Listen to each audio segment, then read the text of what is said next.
What is my next challenge in daring to be human? How do I connect with life? How can I let go of my need for fixed answers in favor of aliveness? How do I live free from the experiences that shaped me? How can we be the change the world needs right now? Join us weekly for stony conversations about life. It is our mission to allow life itself to reveal to us the answers. Welcome to Chasing Thoughts.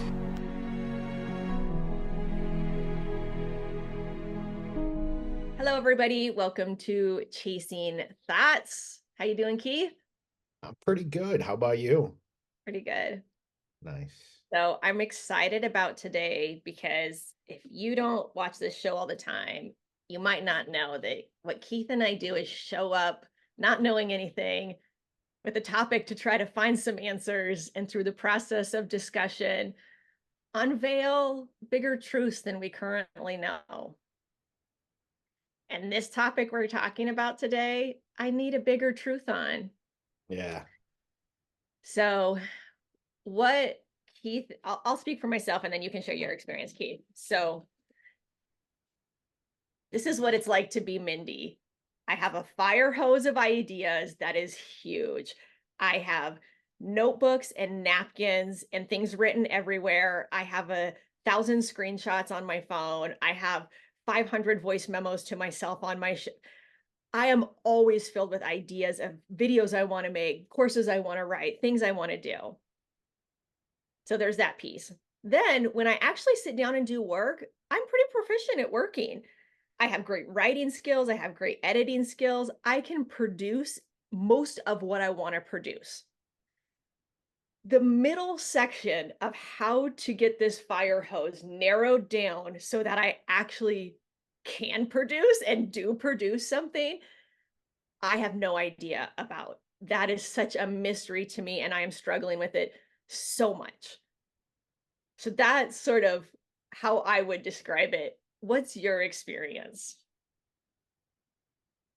Yeah, I resonate with that so much. So I do a similar thing, except with papers. I don't know why I got into this, but someone years ago had like one of these pads, and just like all their notes were on it, and none of the pages were ripped out like I'm doing. And I was like, that is the coolest thing. So when I went to college, instead of getting a notebook and stuff, like I just had these, and Yeah. I love doing that. But these are all my to-do lists that I've created that I never get to because I freeze. Yes. Because to me, everything, people say like, well, figure out what's the priority. And my mind immediately goes everything. Yes.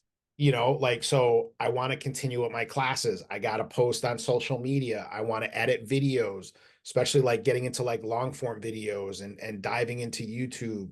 I want to start a thing for merch because I think I have like a great idea for stuff that I can start selling that aligns with the person that I am.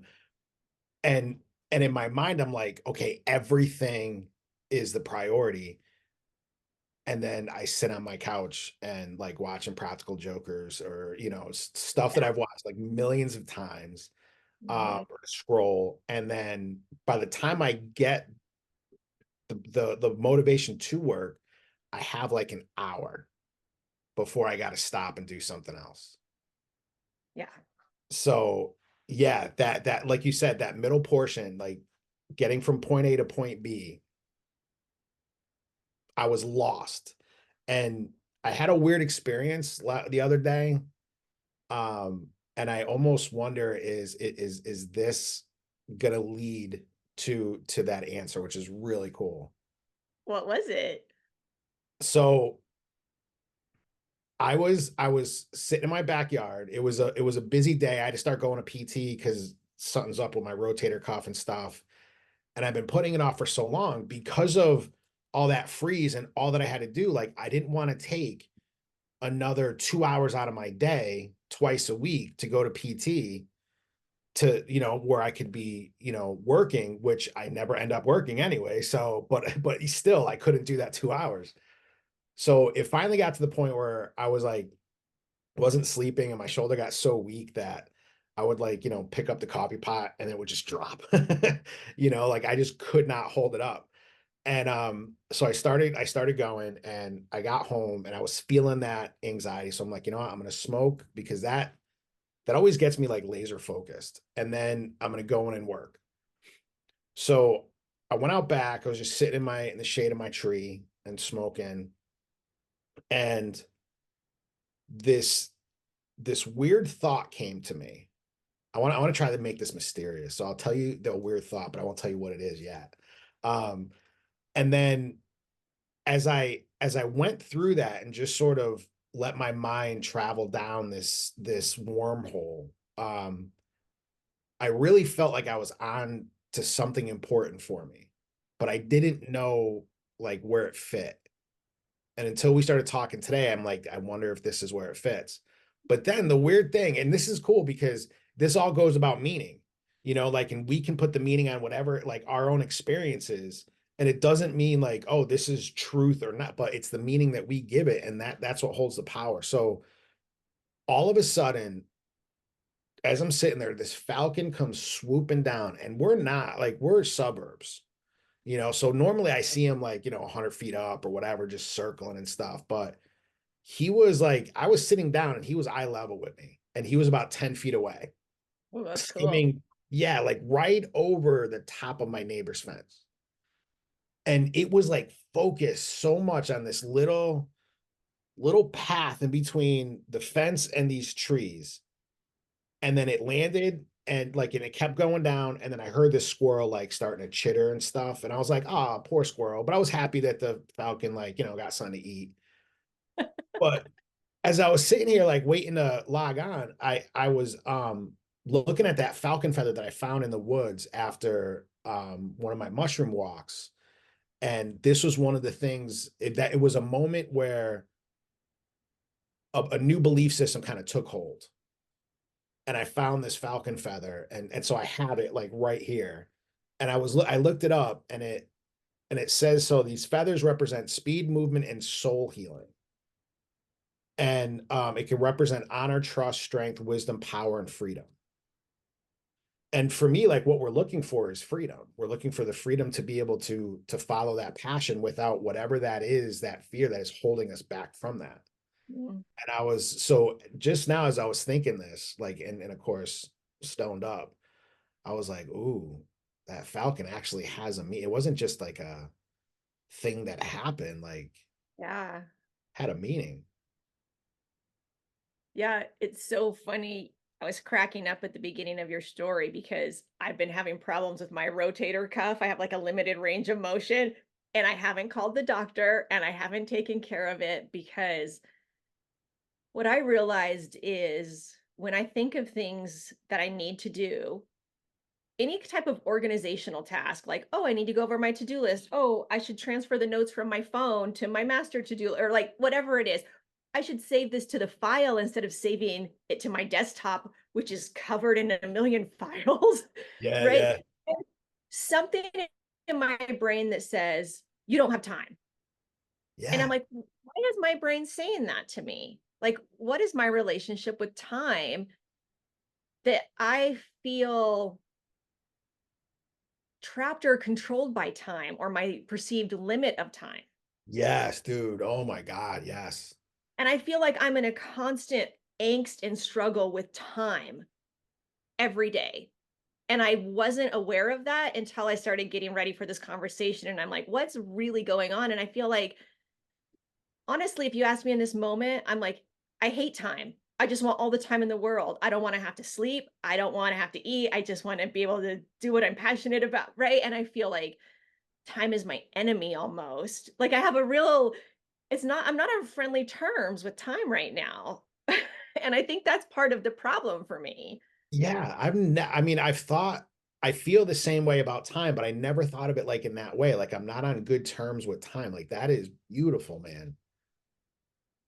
Wow. Yeah, because I always do that. Everything is about time, and I'm always running out. It's from a place of scarcity.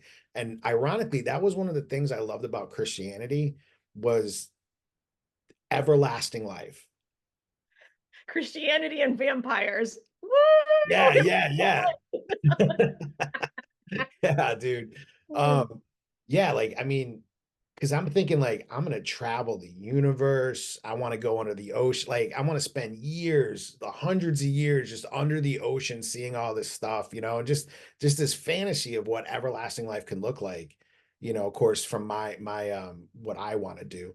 But and that's what I love about consciousness too, because I feel like I'm actually tapping into that, to the idea of eternity, with that. But yeah, dude, time is, why do we look at time like that? Yeah.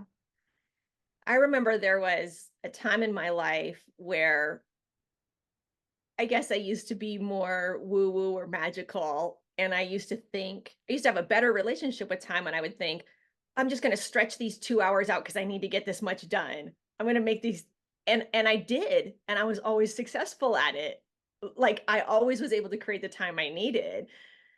And I don't know if it was going through the executive director thing or my accident, right? People change, I changed, and my relationship with time is now less healthy than it used to be.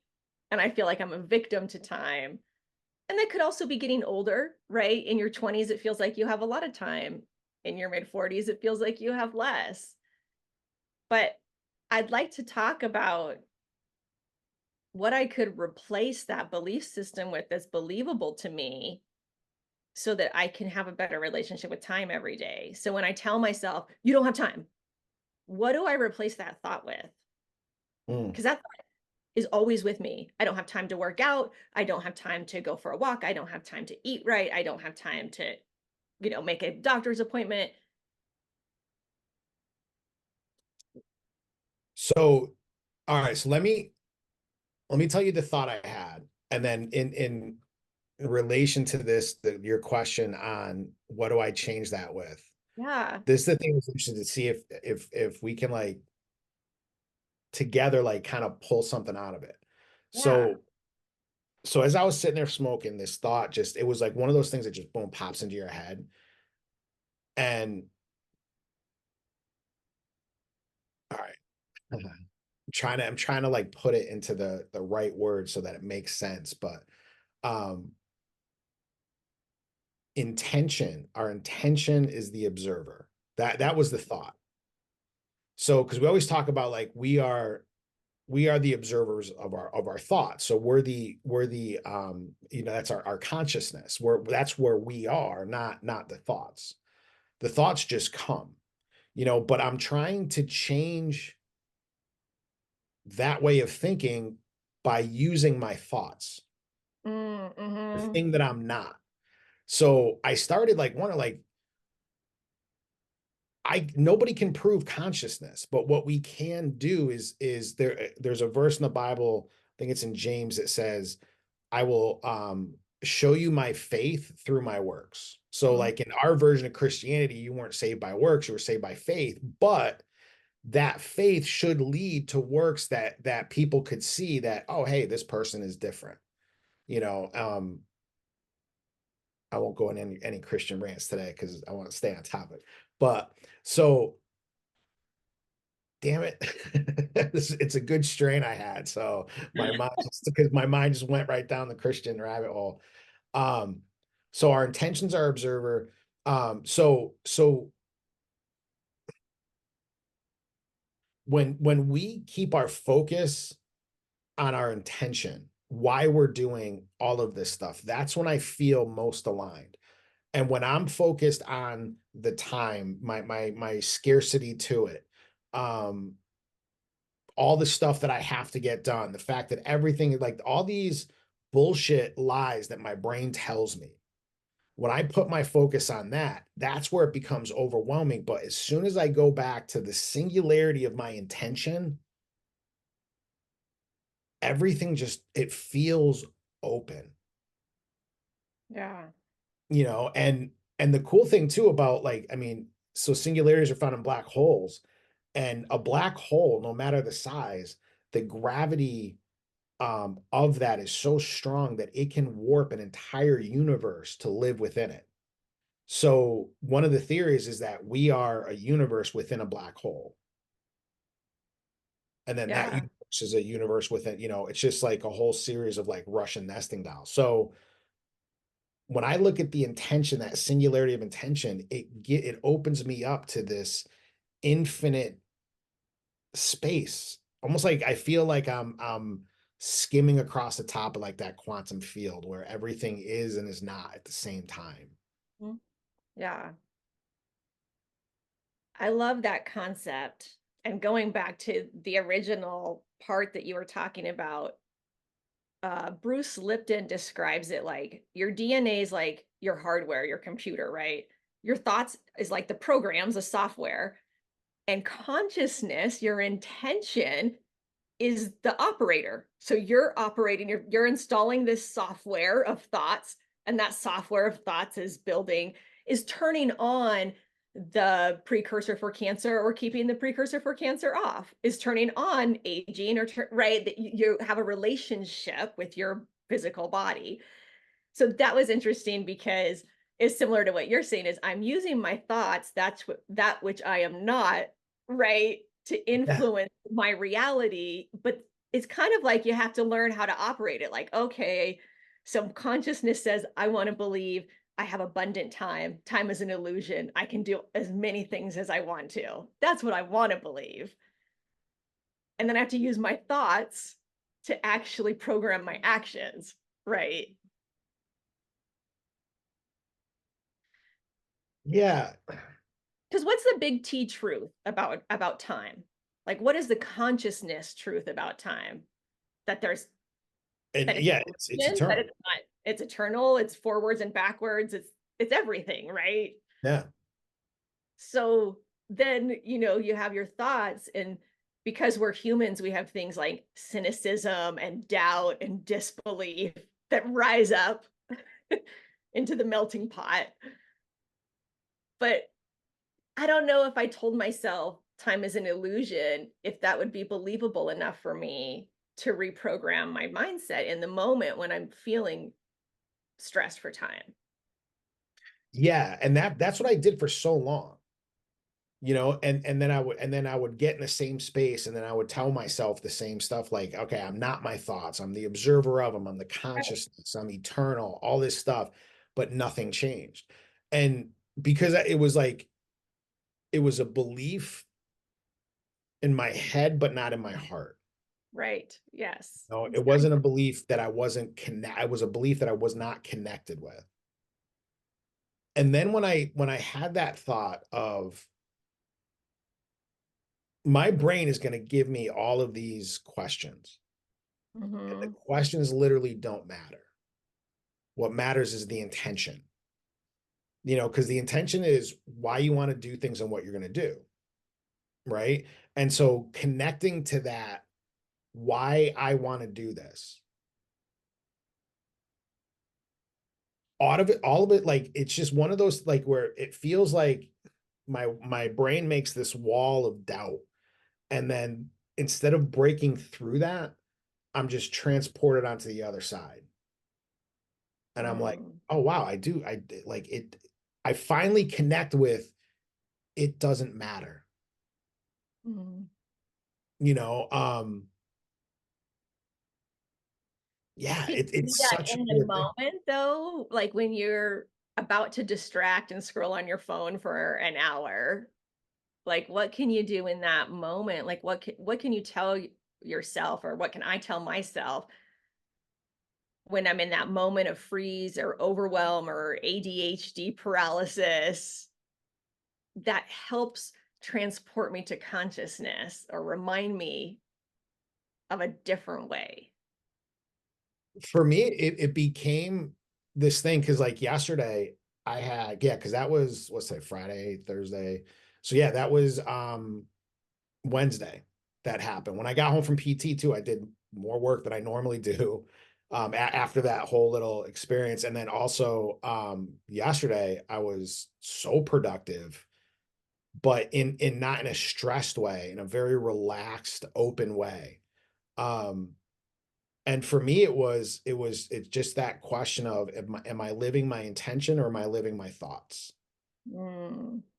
And and like I said, I mean, I know I'm going to have those downs, but it was such a powerful meaning for me that I didn't have any yesterday. And the last, well, 2 nights ago, I started having a lot of trouble sleeping, and it was like my brain just wouldn't shut off. So I think Tuesday night, I finally fell asleep at 8 o'clock in the morning. Um, and then Wednesday night, I fell asleep at 4 o'clock in the morning. But I had so much energy. Like I didn't have the fatigue. I didn't feel like my eyes were closing, or like you said, like you're up for an hour and you're like, oh, I need a nap. I just had this push. It didn't last the whole day because I started, after a while I started getting tired. But I just had this push to just work, but it wasn't work. I was just having freaking fun, man. Yeah. I love your description of recognizing where you're sitting. Are you sitting in your thoughts and operating from that place? Are you sitting in consciousness? Sometimes I say big Mindy or little Mindy, like when I'm Yeah, talking to, yeah. and I'm like, little Mindy is struggling here. Big Mindy knows this, but like I'm having can I get support and reaching for that if I want to change a habit? So I like that. And I can understand that. And I have my own version of that. It's interesting. I was just thinking about how many things could be an illusion, like these things that control my life. I don't have enough time. I'm too tired, right? I'm getting older now, so I feel this way. I have to, right? And I was just thinking as you were talking of all these not illusions, but they're not real things, right? Yeah. Maybe time doesn't work the way I think it does. Maybe being tired doesn't work the way I think it does. Maybe, right, all these things that maybe there's even a bigger way of living in this reality that I don't know yet. Like, what if that's true? Yeah. Yeah, I believe it completely is. Like, because I mean, one of the beliefs that I have now is that absolutely everything is an illusion. Yeah. I'm like an optimistic nihilist, like nothing matters, and that is what gives us freedom. You Yeah. know, now look, you gotta work, you gotta pay your bills. We live in a society where we have to, conform to the way it works. you Mhm. know like I'm personally not one of these dudes that can like I'm going off the grid. Like if I move to Alaska, I'm lasting a month, man. Like, and I'm not even talking about getting killed by, I'll probably get killed by a trout like trying to fish, dude. Like it's just not gonna work. But there is a way to live free. I don't know it yet, and I think it's going to be different for absolutely everybody, and everybody is going to have to find their meaning, Mhm. that allows them to like transport onto the opposite side of that struggle. Yes. But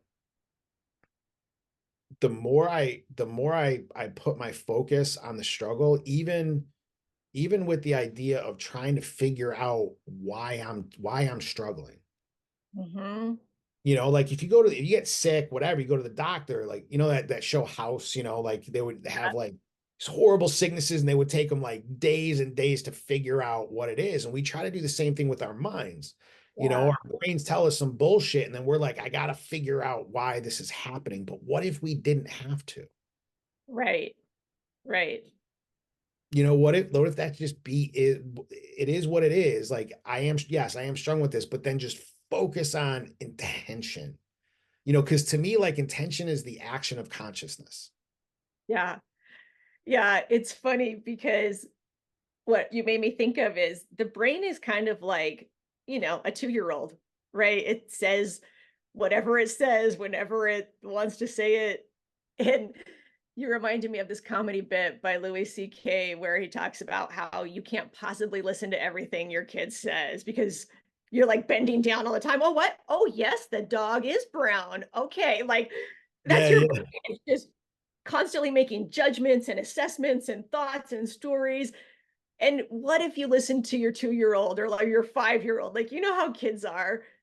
You would go crazy because you can't listen to that much talking about nonsense. Yeah, But that's what we do with our own brains, right? Is we let this sort of wild 2-year-old be the boss.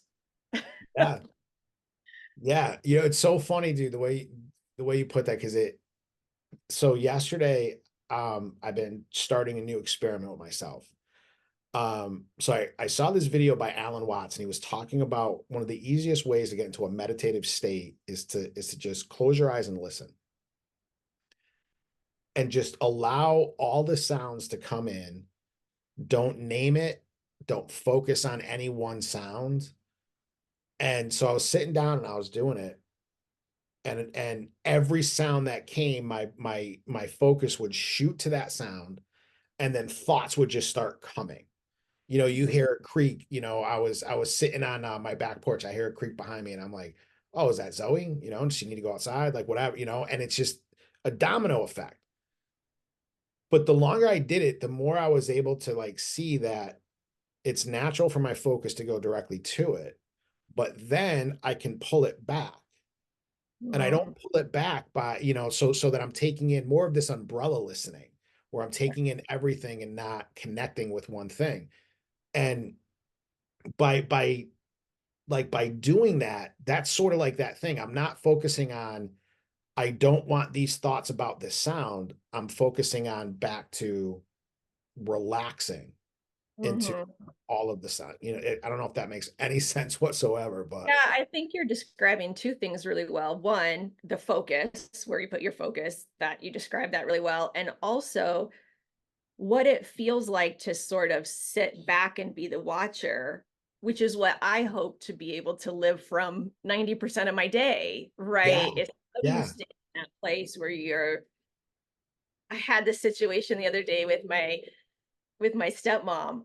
I was sharing a deep feeling. She responded to me with a lot of advice. What I was hoping for was for her to share something about her life and for us to connect, right? That's really what I wanted. But in the moment, I felt so like startled, annoyed, trapped, all my human stuff happening that I totally wasn't seated in consciousness. Mm. But if I would have been, I would have been able to say, "Thank you so much for this advice, but like, I really want to connect with you. Like, can you share with me something that I would have been able to get what I wanted, but I got hijacked by my reactions." And I feel like that is a big question in my life is what the F do I need to do, meditation, exercise, eating, whatever, to be in that state and not be hijacked anymore? Yeah, that's why I mean so many like amazing people always talk about like expectations are the biggest assholes, you know, that we Right. create. Because being in that space is like, what's happening now? Oh, what's happening now? Right. You're not, that's being present in the moment and being the watcher, which means no expectations. Right. Yes, it's like the difference between just being, experiencing, and controlling. Because that's really what an expectation is. It's a way to control. Like, I'm gonna do this, and because I do this, this is going to happen. Yes. Right. And it doesn't necessarily mean that that's gonna happen. Right. You know, because even like in your example, like with your stepmom and stuff too, like she could have walked away and was like, I am so glad that I was able to connect with Mindy because I was able to help her out and give her some advice. Yes. So it could have, to her, it could have been a major connection, Yep. you know? So that's, oh man, that screws me up so bad so many times. Yeah, it's interesting, right? How I guess the products of the mind, expectations, right, hope, right, are all also having to be managed in that being the observer of it. Yeah. Because it's the thoughts and the feelings, especially the feelings are the ones that I get hijacked by, right? Being annoyed. That'll freaking hijack me in a minute. Yeah. Yeah. Oh, dude, so cool. And I hope Sandy doesn't get mad at me for sharing this because it's like not bad in any way. But she has a very easy startle response. You know, like the other day, we were getting ready, we were just watching TV before bed and stuff, and I was laying on the floor with the dog, and I wasn't being quiet, like, I mean, I was making noise, and she came out of the bedroom and jumped. I was like, "Oh my God," but because she was thinking about something, so she didn't hear Right. any noise I was making, and then she gets startled so easy. And one of the things that always startles her is if Zoe wants to say hi to somebody walking by her house, she starts barking. And when Sandy's like focused on something, it scares the crap out of her. And Mm. that initial thing like snaps, like, shush or, whatever, quiet. And for the longest time, she's been like trying, like, I don't want to do that. I don't want to respond with that automatic frustration. But how do you practice something when you're not in the state where you need to practice it? Yeah. And your So, nervous system, right, is also reacting. So you have a physical component, a mental component. yeah, and it's creating a physical component as well with like all this crap that's now pouring into your system, So Zoe barks.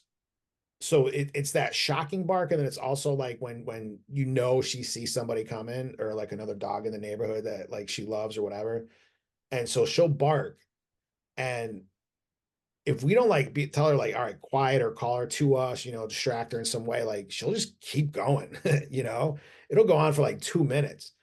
And so I was telling Sandy, I was like, that puts you in the place of frustration. So that's your practice point, because you don't like react to it with the startle response, which you can't control. I mean, that's happening before you're thinking, but you can control the annoyance.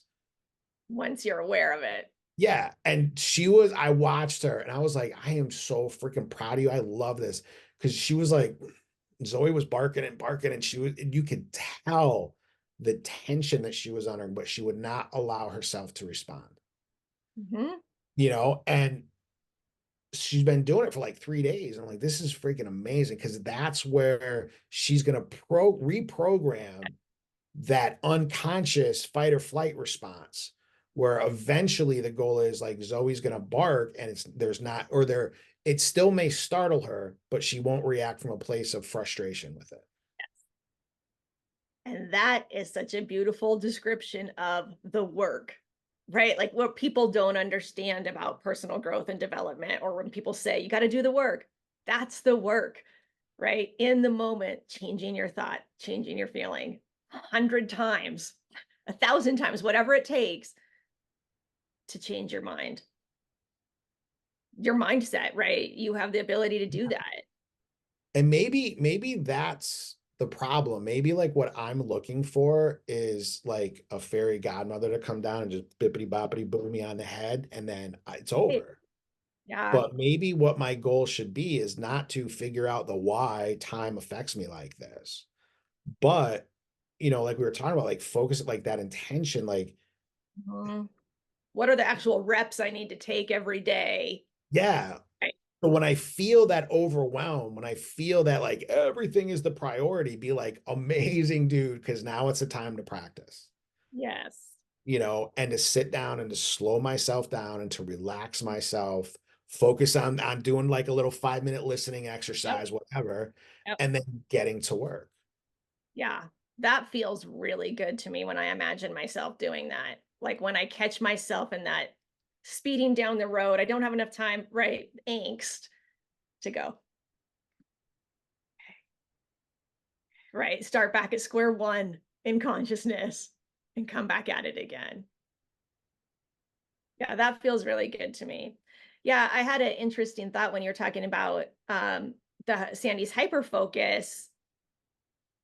I can get super hyper focused, right? Of course, ADHD, autism. And I asked myself the question, what if you hyper focused on consciousness and just that's what I want to do? How can I feel more that way? How can I feel more that way? And the answer in my brain was your life would fall apart. Like this huge fear came up. And I didn't realize that that was there for me, that in addition to believing that I don't have enough time, what stops me is this belief that if I followed my consciousness and slowed down in the moment and or meditated, right? If I took things slow, that my life would fall apart. that I have to stay in this sort of busy frenzy feeling. Do you relate to that at all? Is there any version of that in your body? Yeah,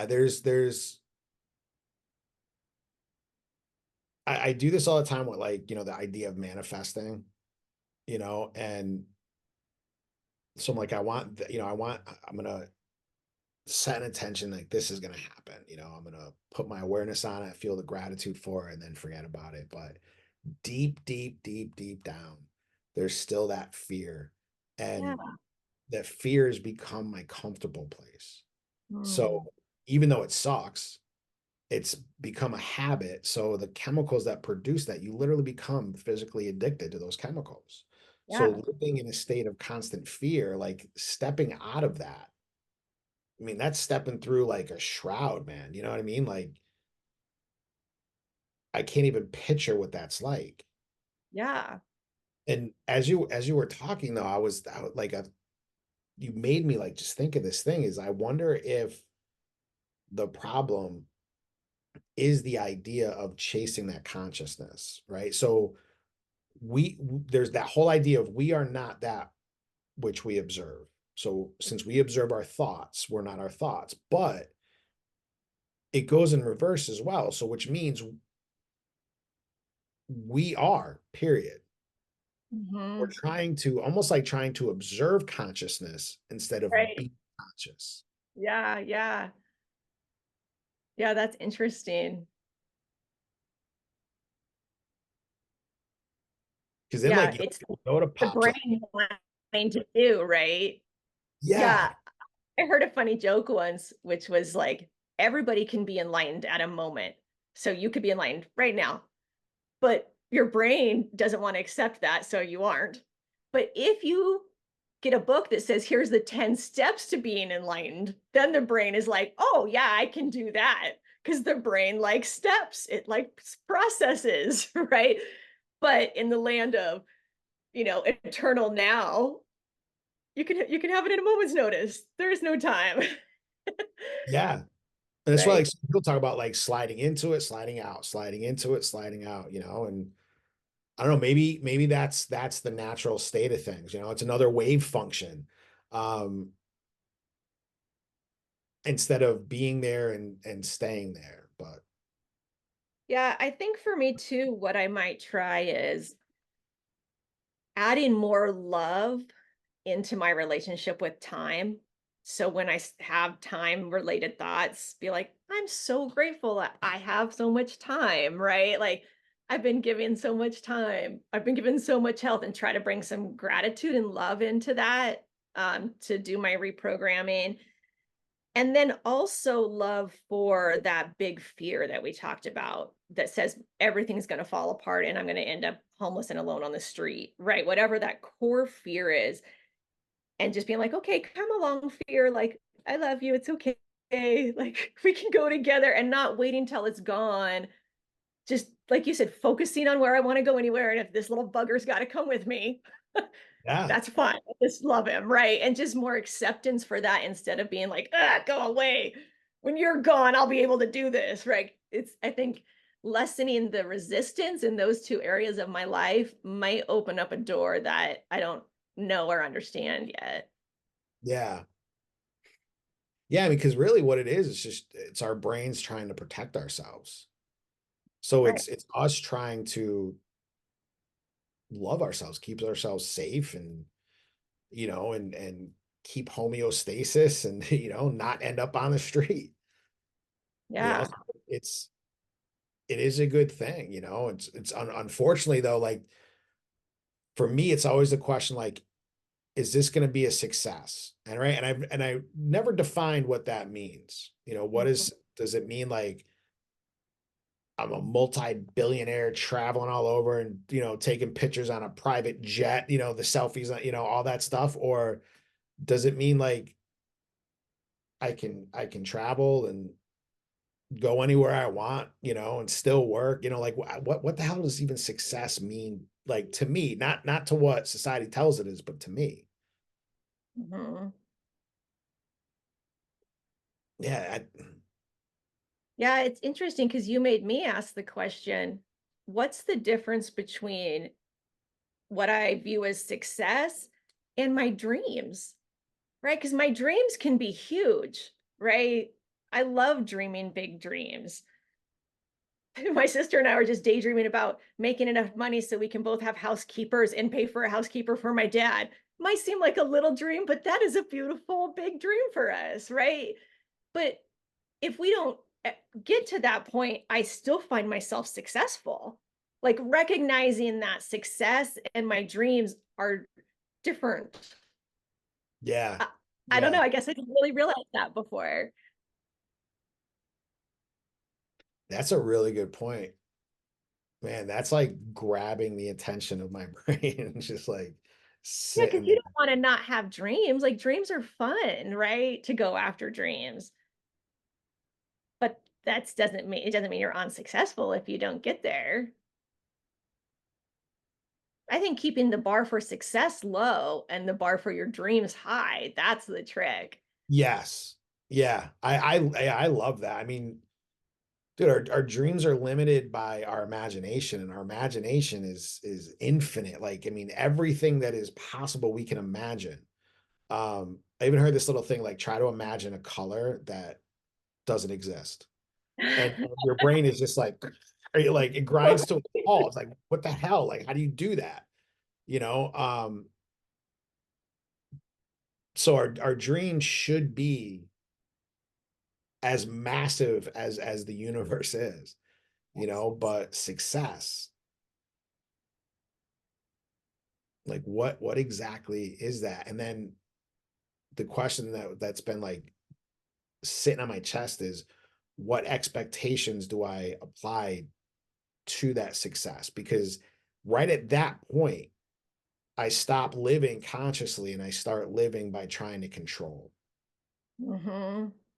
and doing stuff like this is about, I mean, even all the lessons I've learned on the mushroom so far, like the one major theme is flow, flexibility, and control is rigid. Hmm. That's some stuff I gotta get into and unpack, man. Yeah, I think what you said about rigid and flexible really speaks to this topic too of like trying to get, we have these huge dream fire hoses, right? But then how do you fit them into a world that is built in boxes, right? Like the world is very square. You have to put this up on this platform and you have to do, right? So somehow all this magic wildness has to be put into sort of a rigid structure, and it's the relationship between those two that I don't understand. Because there's a place for rigidness, right? Like that's why the world works. That's why people make money. Yeah. And I think one of the things that, especially with like societal standards, is we look at flexibility as being weak. Like if you go and you get a twig off the ground that's very flexible, you know that you're not going to be holding up something heavy with that thing. But then you can go and you can get a tree limb which won't move, and the thing will hold weight. So we have rigidity is strength and flexibility is as weak. But if you look, I mean, just like the ropes that they used to use on the old like ships and stuff made from hemp, and like each rope is then bound like three different ropes. I mean, it's so incredibly flexible. There was still some rigidity in it because of the size of it, but it was incredibly flexible and can move and sway, and that also helped the strength of it. And it was incredibly strong, like pulling anchors up and all kinds of stuff, like raising sails that the wind and holding sails that the wind is just tearing into. Um, so I think there is a great strength in flexibility. Mhm. Um, and yet within that flexibility, it's the structure. I mean, so it's like our DNA. Our DNA is what creates, it's within us, and then we have the flexibility to live within this body that the DNA created. Yeah. I feel so I really am a visual person. To understand things, I have to see them in pictures. I don't know why my brain works that way. But when you were talking, I was thinking, I want to imagine myself as like a kaleidoscope. Like here's all the magic coming in to me, right? And then like I'm a kaleidoscope when I put the pretty picture right on the wall or on your eyeball, right? Like that somehow I've become an alchemist between the magic of the world and or the magic of the universe and the like rigidness of society and the world I have to live in. And like I'm a translator, right? That's kind of what I want to learn how to do. That picture makes me feel better about that process. Yeah. Like I want to be a translator for the universe.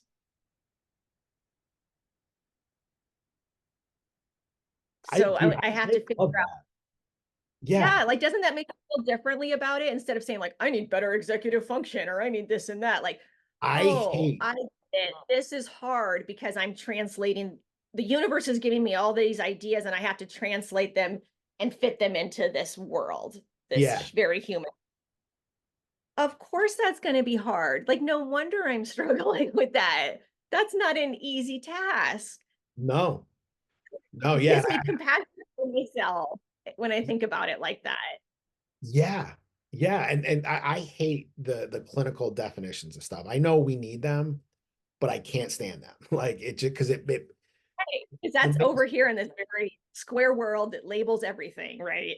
right. Even like so, all right, self-care is a very, very important thing. And this is like my own little like thing, but hearing it is like nails on a chalkboard, you know. And I was thinking about it last night. And so we used to have time to relax. You know, hunter gatherers, like I've said this like a million times, on average work about 4 hours a day. And then it's relaxation, socialization, maintenance, all that sort of stuff, walking.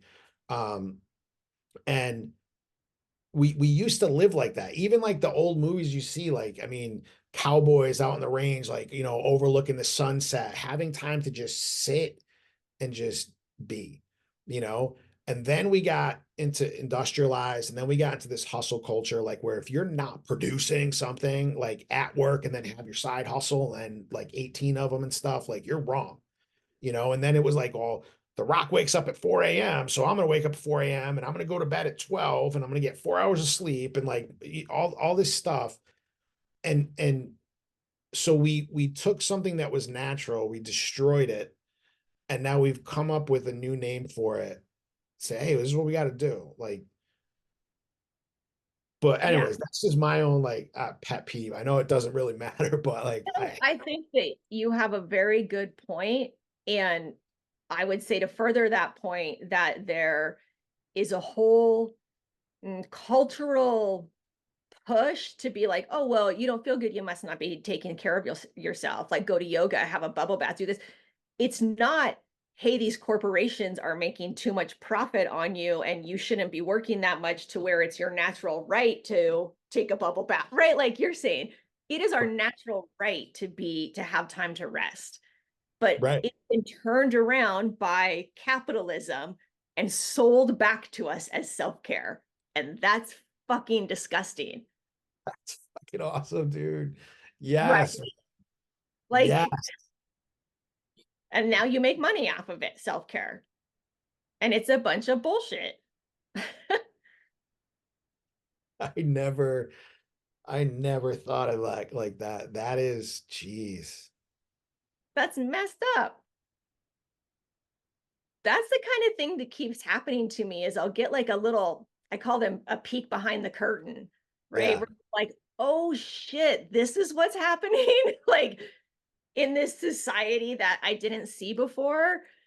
And then you keep seeing more of those. And that's why I always wonder, like, am I going to end up like a weirdo living in a trailer, like somewhere like, oh shit. Yeah. Just because I am surprised how much the world is not the place that I think it is. That's freaking beautiful. Yes. Yeah. And that's what this journey has been. You know, for me, I started this because I couldn't find answers for the PTSD. And that's what it's turned into. Seeing that everything that I thought was real and true and how things should be done has all been just a packaged product that I've bought, and it Yes. does nothing for me anymore. Yes. Yes. I absolutely agree. And now just is the question, how do I escape this? Right? I have all these tendrils, and that's what we're talking about today, right? These beliefs that have been put on us that we got to do more and stay busy and it's time and that's not what we want to live in. That's not the paradigm that we live in anymore, right? But you still have to extract yourself, and that process is difficult. Yeah, you know what I keep thinking of is keep going back to trees. I'm big on trees today.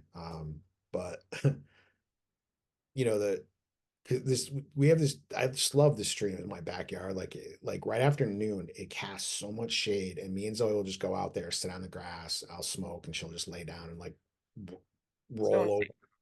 Yeah, it's just so cool.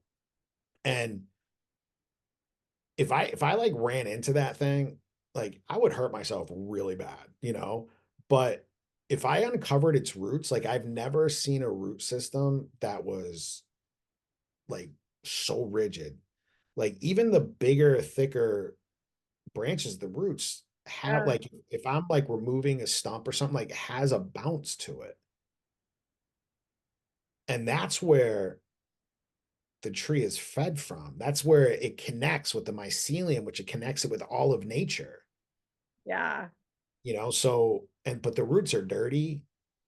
They're not the prettiest part of the tree, you know, or the shrub or whatever. Like we got our neighbors just planted some Rosa Sharon right on the property line. It's freaking beautiful. You know, like when it blooms and stuff, like you look at the beauty of it, but it's the roots. And I think that's where, like you said, that's where the work is done. It's in the smallest underground, dirty place that people are not going to see, but the results of that work is going to be the flowering of the tree, and that's yeah, going to be the beautiful part. yep, absolutely. And so many people are out here trying to construct the flowers, right? And you're like, no, go back this way. It doesn't work the way you think it does. It's these tiny changes down here in the dark that change the color and amount of your flowers. Yeah, and I think that's going to be what gets us past this that block is even changing our relationship with that block. You know, when we run into it, once that awareness clicks, we're like, oh, cool, I get to practice this again. Mm-hmm. Yeah. And ritual is so freaking important. You can even create like a little 5 minute ritual. So the Mhm. awareness hits, turn it right into action. You Yeah. do that listening exercise, take a couple of puffs, whatever it is, Mhm. while you're meditating and stuff or whatever, and then just move right into that work. Yeah. I remember one time when I was in therapy, when I was young, I had a lot of anxiety, and she told me, choose something like touch your earlobe or like pinch your thumb and think of the best thoughts you can every time you do that. And you will literally program your body to feel that way so that then when you're in a stressful situation, you can, do that motion and your body will produce those chemicals and think of those thoughts. And I just remember thinking that was so cool, right? But that's kind of what I hear you saying, like, get really intentional about programming. Oh, when I change this thought, I light this candle or I do this thing or I with the ritual of it to help sink it in and change your mindset faster. And I think that's brilliant because I think that does change your mindset faster. It's just more intention. Yeah, and it puts action to the awareness. Mhm. You know, what I mean, because we can have awareness all day. I mean, we can have dreams all day, and that Yeah. can be really cool, but we can also get trapped in that Mhm. cycle of constant dreaming, of constantly becoming aware but never moving forward. Yeah. you Yeah, know, you know so what I might do for fun is, I always have notebooks with me. So every time I think a thought like I don't have time or I feel that pressure, I might just write down like I have plenty of time, like I'm escaping the matrix, like whatever it is that comes to my mind that's the opposite of that. Because writing's really powerful for me and that might be a good way to help yeah, change it in dude. my brain. Because I loved what you had said before too about how you would have like these magical thoughts like I'm eternal, I'm outside of time. Like I mean, dude, you can end up over time like writing a whole book every time those thoughts come in and going into that magical place because that is the one thing I'm seeing is the world is so much more fucking magical than we give it credit for. Dude, I just saw a video about how a bee sees us, and I don't know if it's actually true or not. Like, I really do, because I don't just trust everything I see, like that comes up on a reel or something. But it it it was like a bunch of little particles of light in the shape of a person, but like separated so you could see a little like black darkness in it. And like when it moved, it was like the light would trail after it. And I'm like, is that really how a bee like we would call that an angel, you Yeah. know, like a being of light. And Mm, that's how a bee sees us. I love that. Dude, there's so much more magic than time to go to the grocery store. I got to go to CVS, get my prescriptions. I got to do this. Like the everyday mundane things of life that we've just relaxed into. Yes. Yes. Absolutely. Yeah, it's funny to me how not only is that, you know, being in touch with that magic isn't really culturally accepted, it's not taught how to do, but on top of that, it's mocked sometimes Yes. when people are that way. Like they're put down for a connection to that. And again, it's just that choice for me of like, I am not playing by the rules that other people made. I don't care if 90% of people feel this way. I don't. And giving myself permission to do that, that's hard work. Because there's a big part of me that still thinks like, just be normal, Mindy. I think my mom used to say that to me actually, like, just be normal. And dude, But just think about it. It's not I like, don't want to be normal anymore, yeah, right? Normal. it's so overrated. Like one of the first negative comments I got was you're sitting in your garage in the dark smoking weed. That's not normal. It's very normal for me. I was out there until like 11 o'clock last night watching some shows or whatever, or a movie and smoking and just feeling the breeze come in, the night breeze and everything. And it was beautiful, like normal is overrated, and I always go back to that thing like the reason why the universe exists is because of the imperfections in it. So there was a video I saw the other night when I couldn't sleep, which I know you're not supposed to start scrolling or anything, but um it was talking about um like the universe. So all right, we have like fingers and toes and feet and legs. We have all these different appendages in which we move through life, and we're basically the appendages of the consciousness of the universe. Mm, Almost like the universe is the body, consciousness is the brain, and we are the appendages on how it experiences life. So if we right. were all the same, normal, then it would experience one facet of life. Yeah. But we're lucky enough to live in a time where it's becoming easier and easier to do a lot of different stuff. Mm-hmm.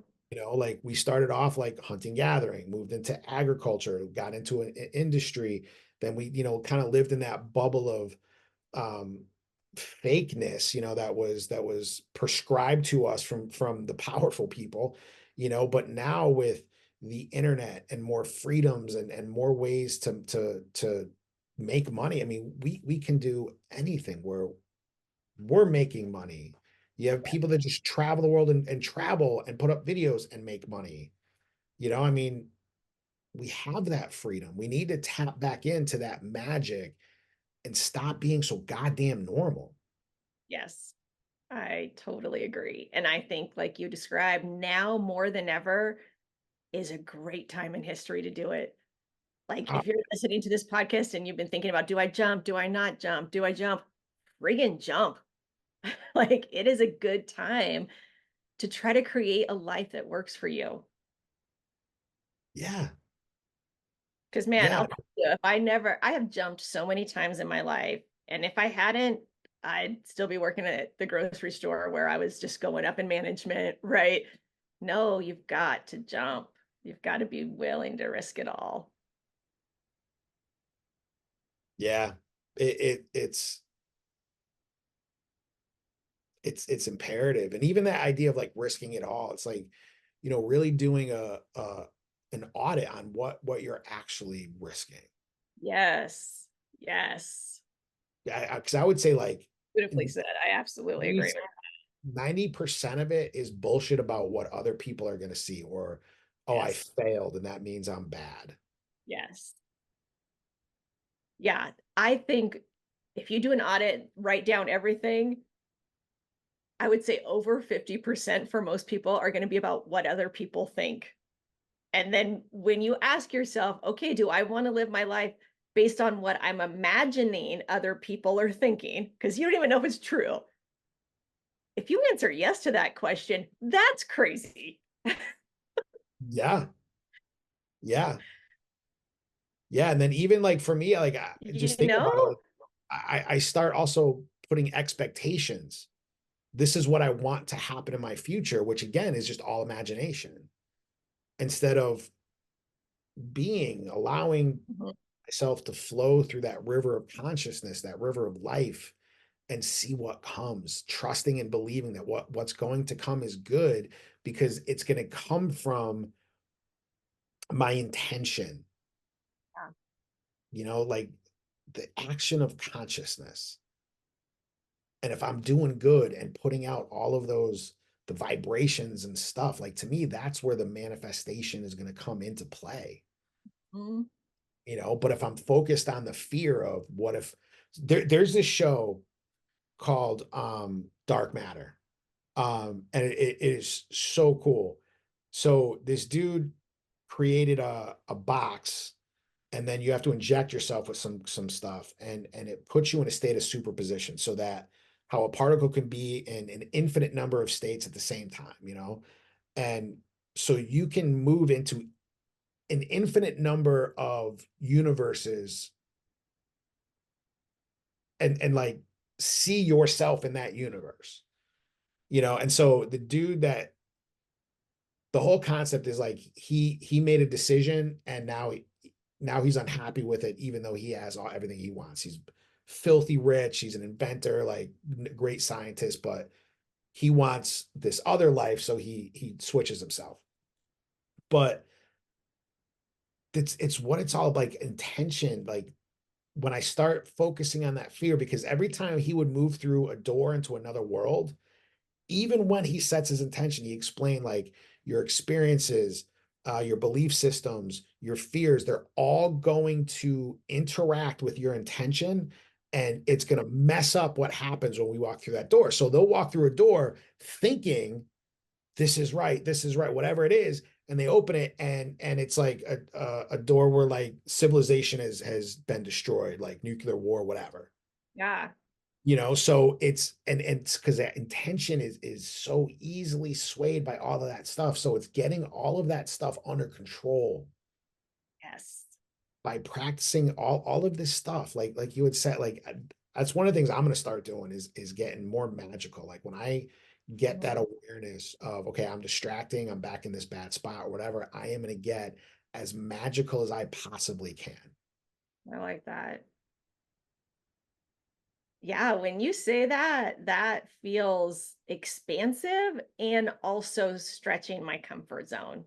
Like expansive with a little tail end of fear for me. Yeah. I'd be curious to practice that too and see what comes up there, because there's definitely something there for me when I think about being as when I come up against it, I'm going to be as magical as I can. Yeah, there's something that a block there for me that says that I'm not allowed or that's silly or I'm not sure what it is. So I Hmm. think that'd be a good practice for me too. Because big T truth is I want that, right? But there's also some baggage there, like you said, right? That stuff that's going to interact with it. I'm like, huh, I need to get to know what that is. Yeah, and I think the biggest key, I think the more that you focus on the side of the magic, Right. faster you'll start to see what that block is. Like Right. the whole idea of like I can't see the forest through the trees. Like Right. when I'm in that fear, it's so hard to identify like Right. But if you lean towards like the light will illuminate it, right? You lean towards what yeah, you want and it will illuminate it. Yeah, I yeah. agree with that. That's really interesting. Yeah. I love the way you were describing like personifying that experience. What is that show on, by the way, Dark Matter? Apple TV. Apple.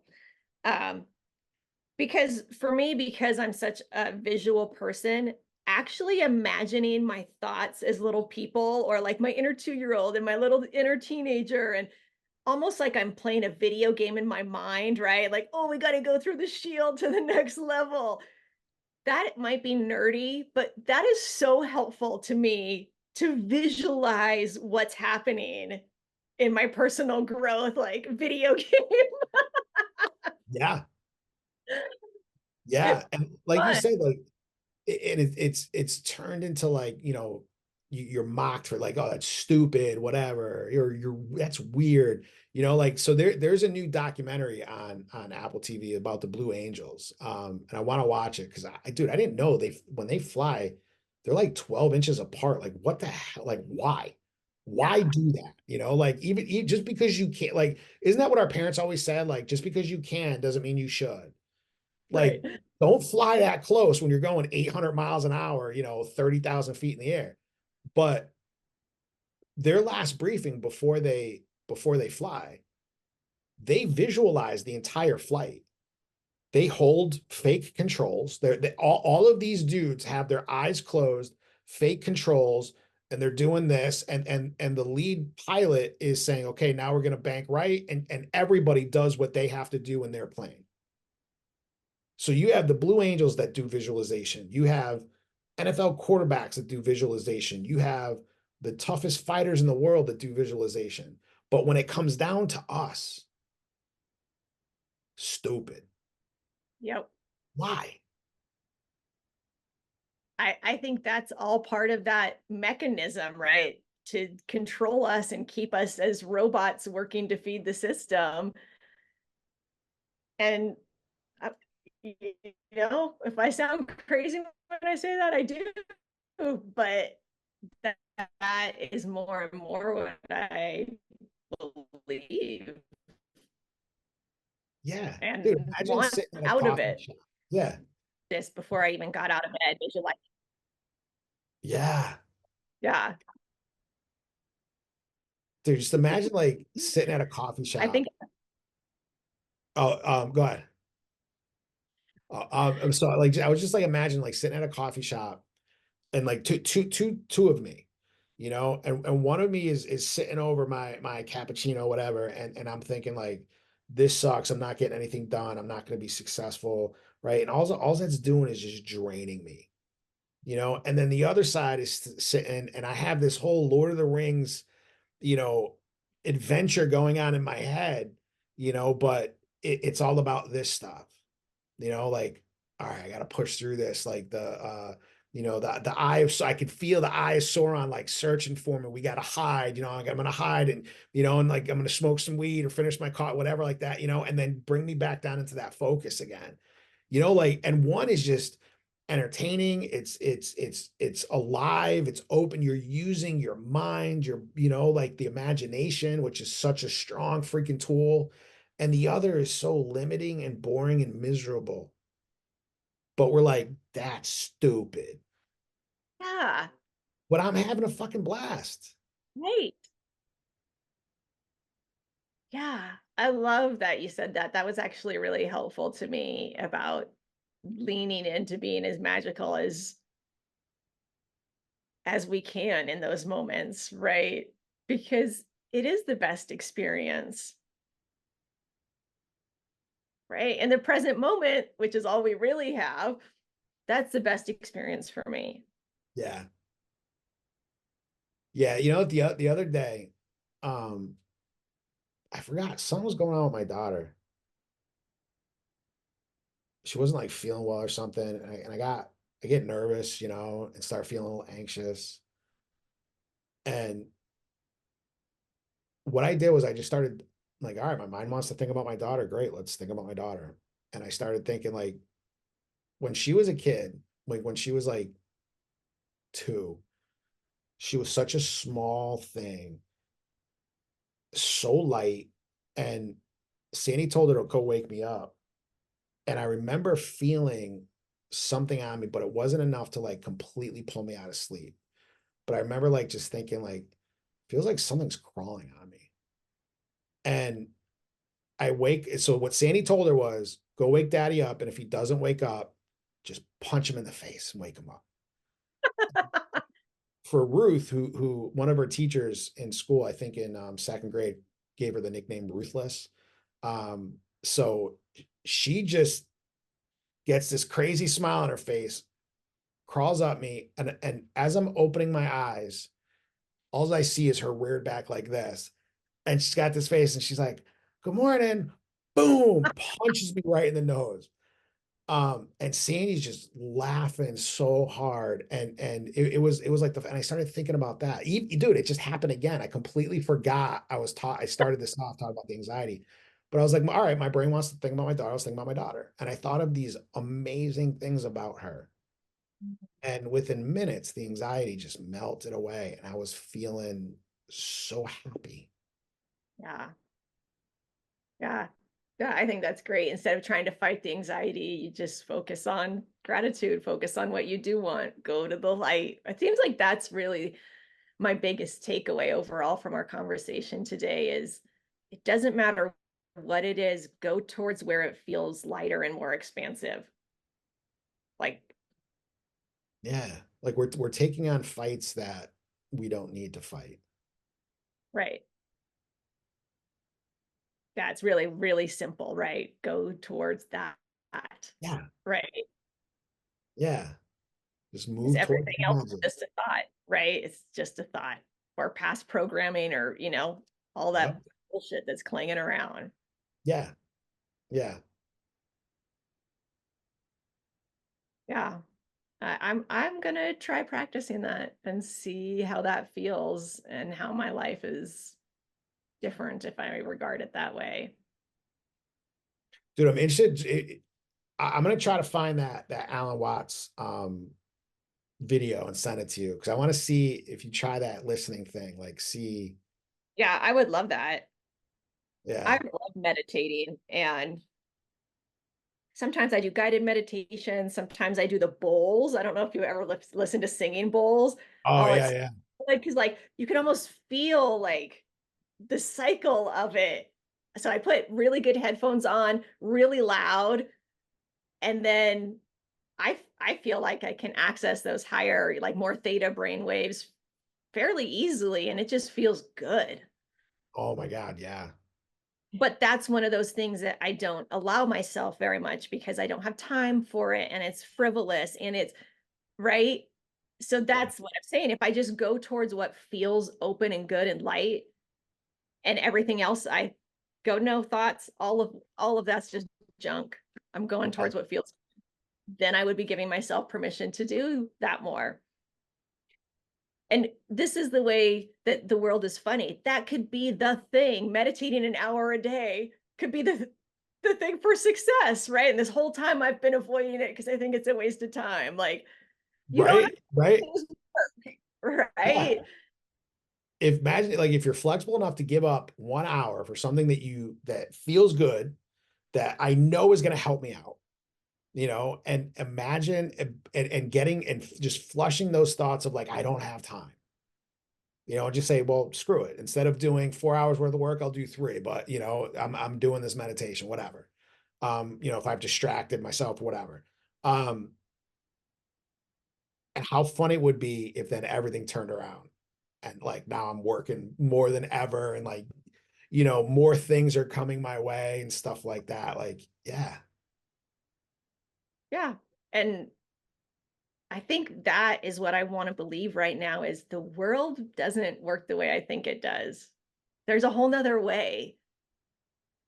And I believe it enough to give it a try and Yeah. see what it's like on the other side. Yeah. Yeah. Well, I mean, why not? Yeah. I mean, this is our one lifetime, right? I certainly would be regretful on my deathbed if I didn't try to live fully into the magic of the human experience, Yes. whatever that looks like. Yep. That feels good. Feels real good, man. Yeah, that feels awesome.